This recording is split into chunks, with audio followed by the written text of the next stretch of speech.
Coba kita jujur, siapa di antara kita yang masih pakai plastik sekali pakai? Beli kopi take away, makan menggunakan sendok plastik, atau mungkin baru saja membuang bungkusan plastik. Rasanya biasa aja ya, praktis, sekali pakai, langsung buang, kelar urusan. Tapi, apakah benar urusannya selesai? Botol air minum yang kita pakai 5 menit baru akan hancur dalam waktu 500 tahun ke depan. Bayangkan kamu minum air hari ini, lalu botolnya baru menghilang saat Indonesia sudah ganti presiden. Mungkin 50 kali. Inilah kenyataan dari plastik sekali pakai. Nyaman sekarang, tapi meninggalkan bahaya yang bertahan selama-lamanya. Tiap tahun, dunia memproduksi sekitar 400 juta ton plastik. Dan sekitar sepertiga dari itu adalah plastik sekali pakai. Nah, masalahnya, plastik ini tidak didesain untuk bertahan lama dan tidak bisa diuraikan secara cepat. Dari semua plastik yang pernah diproduksi, lebih dari 900% belum pernah didaur ulang. Sisanya dikubur, dibakar, atau hanyut ke sungai. Indonesia jadi penyumbang sampah plastik laut terbesar kedua di dunia setelah Cina. Sungai-sungai kita mengalirkan puluhan ribu ton plastik ke lautan setiap tahunnya. Plastik yang kita buang di Samarinda bisa berakhir di sungai atau dibawa arus ke laut. Plastik yang kita lihat mungkin masih bisa kita bersihkan. Tapi bagaimana dengan plastik yang tak terlihat? Mikroplastik adalah partikel kecil dari plastik yang terurai. Ukurannya kurang dari 5 mm, tapi bahayanya sangat nyata. Mikroplastik ditemukan dalam air minum, garam dapur, ikan laut, bahkan dalam air hujan. Penelitian menunjukkan manusia rata-rata menelan 5 gram mikroplastik per minggu, setara dengan 1 kartu kredit setiap minggu.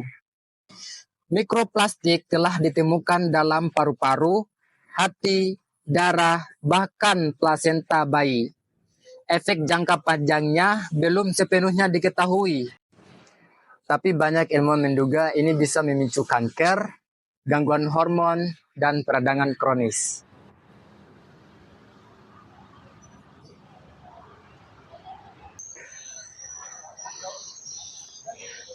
Di luar tubuh manusia, plastik juga menghancurkan ekosistem.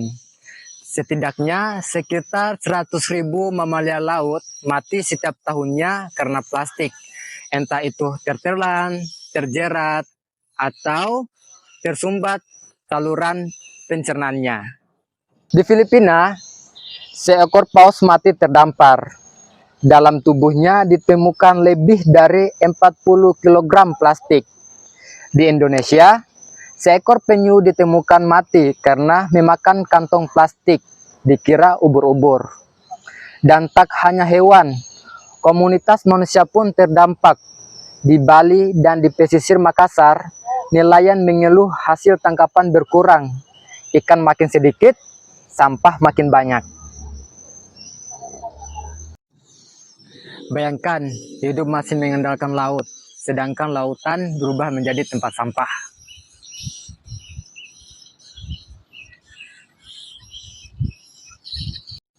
Masalah ini besar, tapi bukan berarti kita tidak bisa melakukan apa-apa. Kita bisa melakukan dari hal yang sederhana. Yang pertama, bawa botol minum sendiri atau tumbler. Yang kedua, gunakan kotak makan. Yang ketiga, tolak sedotan plastik. Yang keempat, belanja pakai tas kain atau tote bag. Yang kelima, pilah dan daur ulang sampah rumah. Dan yang terakhir, dukung produk yang pakai kemasan ramah lingkungan.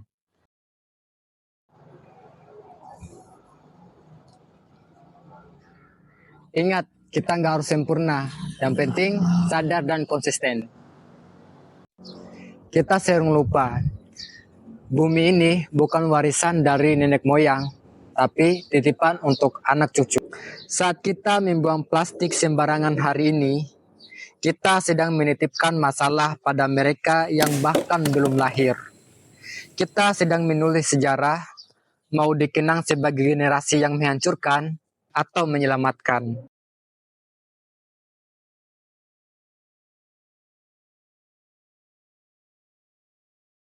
Pilihannya ada di kita, nyaman sekarang lalu menyesal nanti, atau sadar sekarang agar tetap nyaman selamanya.